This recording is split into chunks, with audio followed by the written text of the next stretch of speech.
I'm joined now by Shayne Laidlaw, Managing Director, Cannabis, Hedgeye Risk Management. Shayne, welcome. Thank you so much, James. Pleasure. Shayne, give me a quick overview of your business model, please.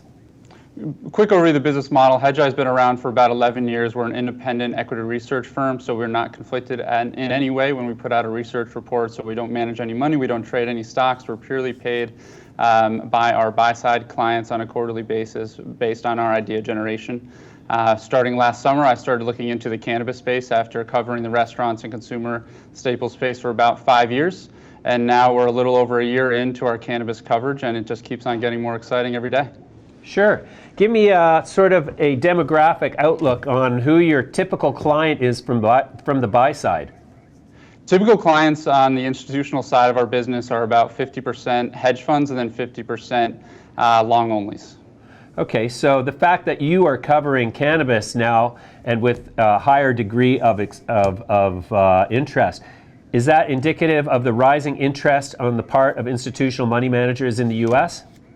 You know, I think when we first came out the gates back in November of 2018 of their coverage of cannabis, it was very kind of fast. The fury was very heightened back then. Everyone was very optimistic about the cannabis space. So there was a big uptick in revenue for our individual vertical right on the onset. But since then, kind of like the stock market, we've seen a somewhat drop off in, I guess, focus on the space as institutional investors that got in early are maybe just trying to more manage their current portfolios as they look today, while alternatively new money is still sitting on the sidelines that we anticipated would come in at some point, but that's still sitting there waiting for further federal regulations, whether it be the Safe Banking Act or the States Act, and just more of a settling down of the public equities market. So I think we still have a lot of optimism about our efforts in the cannabis space, but we need more money to come in order for it to really see an inflection higher.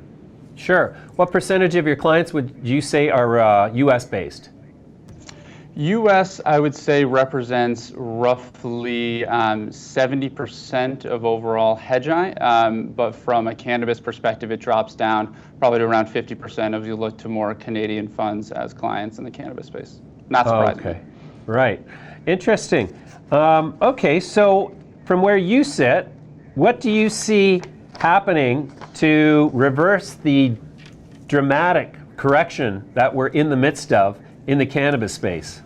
You know, I don't think we're near the reversal quite yet. Everyone thinks that sentiment seems like it's at all-time lows, but we haven't really hit the bankruptcy cycle that I think is going to come down the pike over the course of the next 6 to 12 months as companies are faced with the realization that they're running out of cash and there is not as much revenue coming in the industry from a legal market perspective as was originally anticipated. So I think as I look at kind of the bifurcation between the US and Canada, I'm much more optimistic on what the U.S. can do over the next 6 to 12 months versus what the Canadian market will do over the next 6 to 12 months, specifically on the long side.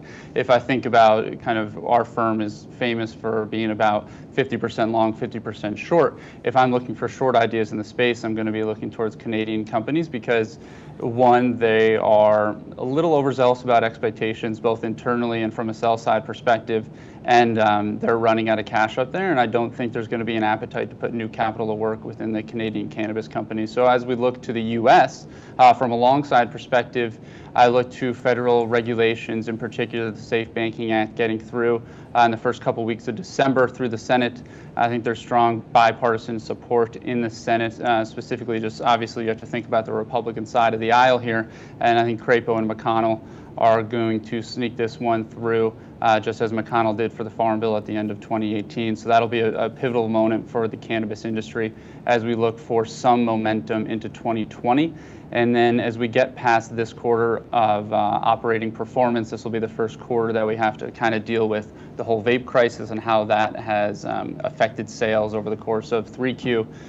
There could be some kind of shaky results in 3Q, although everything I'm hearing is that sales of vape more just shifted to edibles and oils and a little bit of flour, so it shouldn't be too big of a deal, but I think there still could be some negativity from the vape crisis that could leak into this quarter, so we get past that and look into 2020 for better operating results in the U.S. Mm-hmm. To what extent do you believe that the sort of political forces you describe are likely to drive through federal deprohibition prior to or during the upcoming election? Well, I think the big thing you have to look into as far as the election goes is like the Safe Banking Act. It needs to pass before March 2020, or else it's not going anywhere. And nothing is going to get passed throughout the course of the election season, in my opinion. So you really have to just look at the Safe Banking Act getting in before the end of the year in order for anything from a federal regulation perspective to happen for cannabis. Now, as you look at kind of the two opposing parties, Democrats versus Republicans, obviously every Democrat is running with some form of cannabis legalization. I think the front runners, you have to put Elizabeth Warren up there as a front runner on the Democratic side of things these days, and she has a pretty comprehensive look at legalizing cannabis, but you can never rule out what Trump might do to take some wind out of the sails of the Democrats and thinking about kind of something around the lines of the States Act, which is what I think a Republican member would do. I don't think they're going for full federal legalization. You can't rule out Trump pulling what I will call a Trump card and taking the winds out of the sails of the Democrats. How likely or how unlikely isn't it that Trump might not, if he perceives himself in any kind of trouble in the election numbers, just declare cannabis federally deprohibited by executive order? I don't think he's going there. I think if he's looking to get elected for another 4 years, that'll completely disconnect him from his base. So I don't think we're going to go full federal decriminalization under a Trump presidency. Wow. Shayne, I got to say that this has been very enlightening, and I'm looking forward to having you back soon. We're going to leave it there for now. Thank you for joining me today. Thank you, James.